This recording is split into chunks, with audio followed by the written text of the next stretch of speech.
fish coming out of the Irish Sea is, in my opinion, second to none. I've seen fish in different parts of the world, and I have never seen fish, the like of the cod that comes out of the Irish Sea, the haddock that comes out of the Irish Sea, the hake that comes out of the Irish Sea.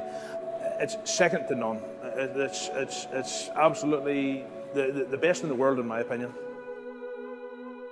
I think fishing communities are resilient people. The people who live here are resilient.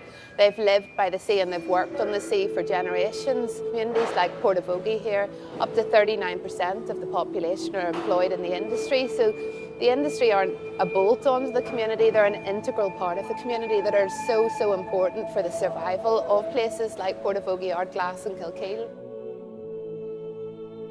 Yeah, 17, 18 years on my own fishing from here, long time. If it wasn't for putting back the wee ones, there'd be no fishery.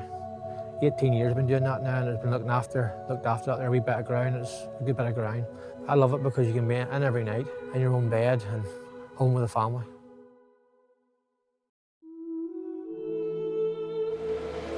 We've been on the French coast, Irish coast, right up to the Norwegian coast. So travel the whole continental shelf. Fish the herring in the summertime, and a little bit of mackerel in the autumn, and then we finish off with mackerel after Christmas. It's a lot more automated than it used to be. Still can be quite physical when things go wrong. That's when sorts the men out from the boys. If you start work on a Sunday night and you come to Tuesday night and you've 40 hours work done, whereas somebody ashore is doing 40-hour work from Monday to Friday, you know, and in the conditions that we work in at sea, like you're never still on a bad day, rolling and tumbling and all the rest, but that's what I chose to do. To say, I don't think anything of it.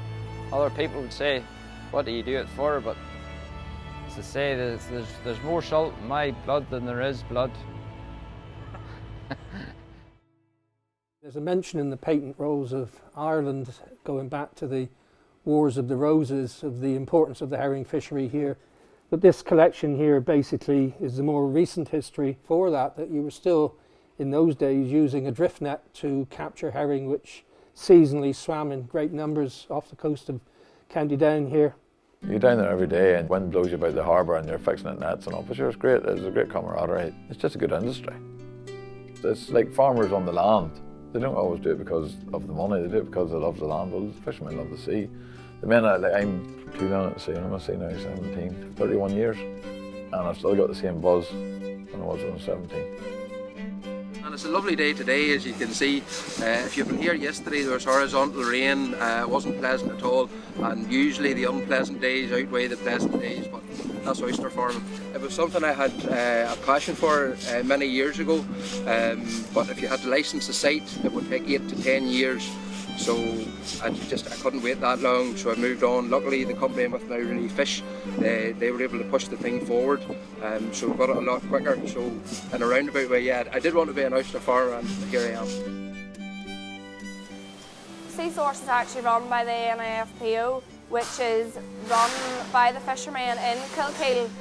So the fishermen that are landing into us, they are members of the PO as well, so it's run by fishermen, so that makes it unique. Primarily looking to add value to all the products that's landed by the people that own the factory. And of course, the people that own the factory are the fishermen along the County Down coast. I was 16 the 24th of June and I started the 11th of August, 40 years. I was only 16 when I started and I'll be 56 this year. Well, when I started first it was all hand shell, you know, but now it's all conveyor belts and all. Everybody works as a team now, where before, when it was the hand shell and everybody just sat and done their own work. Just pure hand shell, just tables, steel tables like that, and everybody, the whole factory hand shell. People employed now by the group for over 30 years, which is good. I think it's important to look after your staff and you have good staff to retain that staff. And the business is based on having good staff and a good quality product that you're able to sell to the consumer. My family have been coming into this shop for more than 100 years now, you know, so we're one of Belfast's oldest and longest trading companies. Our smoked salmon is 2 gold stars, the organic smoked salmon is 1 gold star. Our smoked scallops, top 50 foods. This is just from our wee shop on the Shankill Road. We're in the Belfast Cookery School, which is attached to our restaurant, the Moore and Seafood Bar here in Belfast. We've been on this site now for 7 years. We opened the restaurant 7 years ago downstairs, and we've opened this cookery school, and it's been operating now for 2 years. So we would buy direct from the boats in Kilkeel, hake, plaice, cod, haddock. We also would buy a lot of queen scallops from Portavogie, the north coast. We process those, and our lobster, crab comes from Along. Our mussels come from a mussel farmer in Strangford Lough, and our oysters come from Carniford Lough in Donegal. So 95% of what's eaten in this restaurant is Northern Ireland seafood.